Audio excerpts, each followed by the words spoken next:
दोस्तों निफ्टी में अच्छी खासी करेक्शन हमें देखने को मिली है इस वीक। निफ्टी 52 से 2.5% यहाँ पर करेक्ट हुआ है। उसके अलावा Nifty mid cap, Nifty small cap, यानी across sectors, across market allocation हर जगह करेक्शन देखने को मिली। बहुत ज़्यादा करेक्शन आप इस वीक देख सकते हैं, बल्कि मैं बोलूँगा कि पिछले 1-2 वीक से काफ़ी अच्छी खासी करेक्शन मार्केट में हो रही है। तो इस वीडियो में मैं 3 चीज़ों पे आपसे बात करूँगा। सबसे पहले मैं आपको बताऊँगा कि क्यों मार्केट इतना गिर रहा है, वो क्या 4-5 फैक्टर्स हैं जिसकी वजह से मार्केट अभी गिर रहा है। दूसरा फिर मैं आपको उस सवाल का जवाब दूंगा जो काफ़ी लोग मुझसे पूछ रहे हैं कि क्या ये बुल रन का एंड आ रहा है। और तीसरे में फिर हम बात करेंगे कि आपको अभी इस सिचुएशन में आगे क्या करना है। तो दोस्तों सबसे पहले हम ये समझ लेते हैं कि मार्केट इतना ज़्यादा गिर क्यों रही है। तो दोस्तों उसका सबसे बड़ा रीज़न है कि इंडिया में जो फाइनेंशियल फॉरेन इंस्टीट्यूशन है उनकी बहुत अच्छी खासी सेलिंग हमें अक्टूबर के मंथ में देखने को मिली है। लगभग 25,000 करोड़ से ज़्यादा का पैसा एफआईआईज इस महीने निकाल चुके हैं और उसका इम्पैक्ट हमारी मार्केट में पड़ रहा है। हालांकि दोस्तों पिछले 4-5 महीनों से ही ये ट्रेंड देखने को मिल रहा था, लेकिन 4-5 महीनों से ये देखने को मिल रहा था कि जो रिटेल इन्वेस्टर्स थे वो इतना ज़्यादा पैसा डाल रहे थे मार्केट में कि मार्केट गिर नहीं रही थी। लेकिन इस मंथ वो चीज़ नहीं हो पाई, इसलिए इस मंथ आप देखेंगे कि अच्छी खासी करेक्शन आपको देखने को मिली है। हालांकि अगर हम मंथली बात करें तो मंथली बहुत ज़्यादा करेक्शन नहीं आई है निफ्टी में, लेकिन अगर आप ऑल टाइम हाई से देखेंगे तो ऑल टाइम हाई से निफ्टी 5-6% करेक्ट हो चुका है। और मिड कैप और स्मॉल कैप इंडेक्स की बात करेंगे तो वो 10% के आसपास अपने ऑल टाइम हाई से करेक्ट हो चुका है। तो उसका रीज़न यही है दोस्तों कि एफआईआईज जो हैं वो अच्छा खासा अपना पैसा निकाल रहे हैं इंडियन मार्केट से। दूसरा रीज़न दोस्तों ये है कि अगले वेडनेसडे को यूएस फेड की एक मीटिंग होने वाली है। और अक्सर मार्केट में ये देखा गया है कि जब भी ये यूएस फेड की एक मीटिंग होने वाली होती है तो मार्केट थोड़ा फियरफुल हो जाता है। उसका एक रीज़न ये होता है कि इस मीटिंग में ये डिसाइड किया जाता है कि जो अभी यूएस की फेड ने मार्केट में इतनी ज़्यादा लिक्विडिटी छोड़ी हुई है, क्योंकि वो लगातार बॉन्ड्स खरीदते रहते हैं, अगर उन्होंने वो खरीदना बंद कर दिया तो मार्केट में जो अच्छी खासी लिक्विडिटी है वो रुक जाएगी। तो वेडनेसडे को भी ये उम्मीद लगाई जा रही है कि शायद यूएस फेड अब वो डिसीजन ले सकता है, क्योंकि उन्होंने कोविड-19 की वजह से ये डिसीजन लिया था कि वो मार्केट में बहुत ज़्यादा लिक्विडिटी डाल रहे थे। तो अब हो सकता है वो डिसीजन ले लिया जाए यूएस फेड के द्वारा। ऐसा फियरफुल है मार्केट, अब देखो कि क्या होता है। तो इस फियर की वजह से मार्केट करेक्ट हो रही है, लगातार लोग अपना पैसा निकाल रहे हैं। और तीसरा रीज़न दोस्तों मैंने आपको हमेशा से बताया है कि मार्केट में इतने ज़्यादा पैसा इसलिए भी आ रहा है क्योंकि जो इंटरेस्ट रेट है वो काफ़ी ज़्यादा कम है। अब दोस्तों हो क्या रहा है कि कुछ कंट्रीज़ ने धीरे धीरे अपने इंटरेस्ट रेट बढ़ाने शुरू कर दिए हैं, क्योंकि अब वर्ल्ड वाइड जो इन्फ्लेशन है वो बहुत ज़्यादा बढ़ने लगा है। और जैसे ही इन्फ्लेशन बढ़ने लगता है तो वो कंट्री अपना जो इंटरेस्ट रेट्स है उसको बढ़ाने लगती है ताकि वो इन्फ्लेशन को कंट्रोल में कर सके। तो यहाँ पर काफ़ी सारी डेवलपिंग और डेवलप्ड कंट्रीज़ ने ऑलरेडी अपने जो इंटरेस्ट रेट हैं उसको बढ़ाना शुरू कर दिया है। अब उम्मीद ये की जा रही है कि धीरे धीरे यूएस, यूके, जो ये बड़ी बड़ी कंट्रीज़ हैं, ये भी अपने इंटरेस्ट रेट बढ़ाएगी। और मैंने आपको ये हमेशा से बताता हुआ आ रहा हूँ कि ये आप पूरी उम्मीद बनाकर चल रहे हैं कि 2022 में इंटरेस्ट रेट बढ़ जाएंगे। तो जैसे जैसे 2021 का एंड ईयर आ रहा है वो फियर इन्वेस्टर्स के मन में लगातार बढ़ रही है कि आने वाले टाइम में जो इंटरेस्ट रेट है वो बढ़ जाएंगे। और जैसे ही इंटरेस्ट रेट बढ़ेंगे तो धीरे धीरे लोग पैसा निकालना शुरू कर देंगे।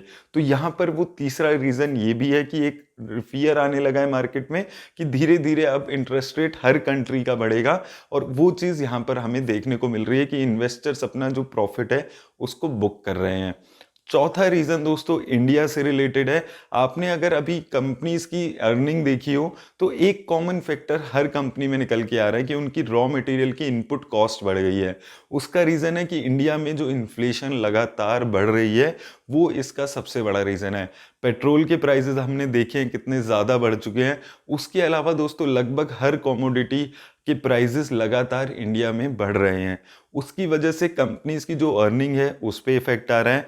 दूसरा रीज़न है कि जब इंडिया में भी इतनी ज़्यादा इन्फ्लेशन हो जाएगी तो हो सकता है एक टाइम पे इंडियन गवर्नमेंट को भी ये डिसीजन लेना पड़े कि उनको इंटरेस्ट रेट अपना बढ़ाना पड़ेगा। तो ये भी एक फियर है जो इन्वेस्टर्स के मन में आ रही है, क्योंकि इंडिया की जो इन्फ्लेशन है वो लगातार बढ़ रही है। अगर हम वो इन्फ्लेशन को कंट्रोल नहीं कर पाएंगे तो बहुत ज़्यादा नुकसान इकॉनमी का हो सकता है।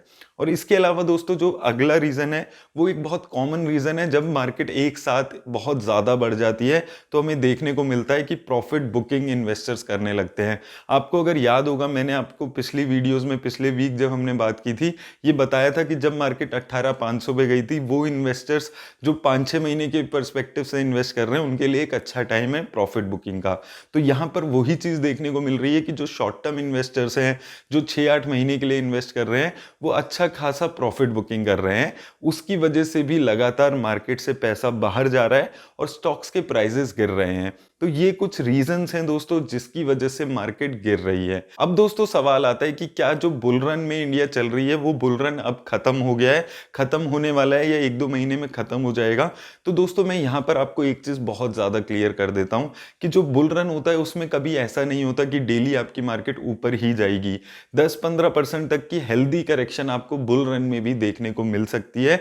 और मुझे लगता है कि ये जो करेक्शन अभी मार्केट में आ रही है वो एक बुल रन का ही पार्ट है। ऐसा नहीं है कि इंडिया की अब बुल रन खत्म हो जाएगी।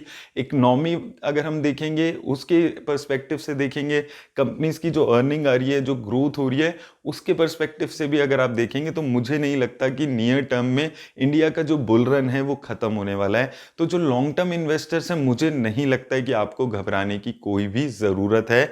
और आने वाले टाइम में ऐसा नहीं है कि 30-35% तक की करेक्शन आपको देखने को मिलेगी। मुझे लगता है कि हो सकता है मार्केट अब टाइम करेक्शन दिखाएगी, इसी लेवल्स पे थोड़ा बहुत कंसोलिडेट करने की कोशिश करेगी 17,500 के आसपास। लेट्स सी नेक्स्ट वीक जो यूएस फेड का डिसीजन रहने वाला है उस पर काफ़ी ज़्यादा मार्केट का डिपेंडेंट रहेगा। जब वो डिसीजन आएगा तो हम लोग डिस्कस करेंगे कि उसका मार्केट पे क्या इंपैक्ट आने वाला है। लेकिन लॉन्ग टर्म में मुझे अभी भी लगता है कि बुल रन इंडिया की खत्म नहीं हुई है। अब दोस्तों बात आती है कि एज ए इन्वेस्टर आपको यहाँ पर क्या करना चाहिए, आने वाले टाइम में आपको कैसे मार्केट में हैंडल करना है अपने आप को।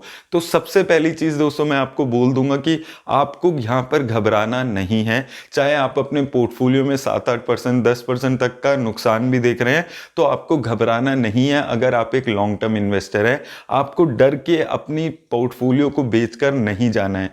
आप ये चीज़ बिल्कुल ध्यान रखिए कि लॉन्ग टर्म में, मैं आज भी आपको बोल रहा हूँ, अगर आप 10 साल बाद की सोच के चलेंगे तो मार्केट 17,500 से ऊपर ही आपको मिलने वाली है। ऐसा नहीं होगा कि 10 सालों बाद मार्केट 10,000 पे चल रही हो। निफ्टी की अगर हम बात करते हैं तो आपको घबराना बिल्कुल नहीं है इस मार्केट की करेक्शन को देखकर। इस मार्केट की करेक्शन को आपको एज अ अपॉर्चुनिटी यहां पर ट्रीट करना चाहिए। मैंने आपको लास्ट वीक भी वीडियो में बोला था कि अगर आप लमसम लगाना चाहते हैं तो आपको एक स्ट्रेटेजी बनानी चाहिए लमसम लगाने की। तो मैंने आपको तब भी बताया था कि जब मार्केट 10% गिरे तो आप अपने टोटल अमाउंट का 10% इन्वेस्ट कर दीजिए। तो अगर यहां पर आपको लगता है कि आपके पास वो रिस्क लेने की एपेटाइट है तो आप अपना लमसम, अगर आपके पास कुछ रखा है तो आप 10% इन्वेस्ट कर सकते हैं स्मॉल कैप मिड कैप में, अगर आप वेरी हाई रिस्क लेने वाले इन्वेस्टर हैं। ये एक अच्छी अपॉर्चुनिटी होती है दोस्तों मार्केट में, जब एक अच्छी हेल्दी आपको 10-15% की करेक्शन देखने को मिलती है। मैं आपको ये नहीं बोल रहा हूं कि मार्केट यहां से ऊपर ही जाएगा, हो सकता है कि मार्केट अभी और करेक्ट हो, लेकिन दोस्तों ये छोटी छोटी अपॉर्चुनिटीज आपको मिस नहीं करनी है। आप अपने म्यूचुअल फंड में अगर आप एसआईपी करा रहे हैं तो आप उसमें टॉपअप भी करा सकते हैं, क्योंकि ये मिड कैप और स्मॉल कैप में एटलीस्ट एक छोटी अच्छी अपॉर्चुनिटी आपको मिल रही है। तो यहां पर आपको वो अपॉर्चुनिटी छोड़नी नहीं चाहिए। और तीसरी दोस्तों उन लोगों के लिए मैं एक बार ही बोलूंगा, क्योंकि काफ़ी सारे लोग हैं जिन्होंने 18,500, 600 पे मेरे लगातार मना करने के बाद भी लमसम इन्वेस्ट किया हुआ है और उनके पास अभी कोई पैसा और नहीं है एवरेज आउट करने का। तो मैं आपको भी यही बोलूंगा कि अगर आप एक लॉन्ग टर्म इन्वेस्टर हैं, 10-12 साल के लिए इन्वेस्ट कर रहे हैं, तो आप यहाँ पर घबराएं नहीं। मार्केट अल्टीमेटली ऊपर ही जाएगी। मुझे नहीं लगता कि इंडिया की जो बुल रन है वो अभी इतनी जल्दी खत्म होने वाली है। तो लॉन्ग टर्म में इंडिया की जो ग्रोथ स्टोरी है वो चलने चलने वाली है। ये जो मार्केट की करेक्शन है, अगर अच्छी खासी करेक्शन हम देखते हैं तो आप इसको एज अ अपॉर्चुनिटी देखिए। अगर आप लॉन्ग टर्म इन्वेस्टर हैं, अगर आप 10-15 सालों के लिए इन्वेस्ट कर रहे हैं तो आपको एक अच्छी अपॉर्चुनिटी मार्केट देंगी। एक्चुअली दोस्तों दिक्कत यही होती है, जब मार्केट ऊपर जाने लगती है तो सब लोगों को बाय करना होता है, और जब मार्केट नीचे आने लगती है तो सब लोग सेल करने में लग जाते हैं। और अगर आप इसका एग्जैक्टली ऑपोजिट करेंगे तो आप लॉन्ग टर्म में एक बहुत अच्छी रिटर्न कमाएंगे। जब मार्केट ऑल टाइम हाई पे गई थी 18,500 18,600 पे, तब भी हमने डिस्कस किया था कि शॉर्ट टर्म इन्वेस्टर्स के लिए अच्छी अपॉर्चुनिटी है।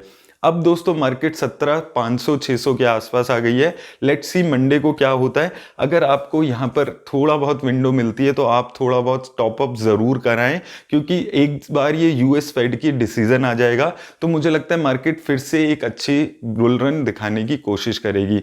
लेकिन अभी शॉर्ट टर्म में 15-20 दिनों में कंसोलिडेट मुझे लगता है मार्केट ये 17,000 के लेवल्स पे करने वाली है।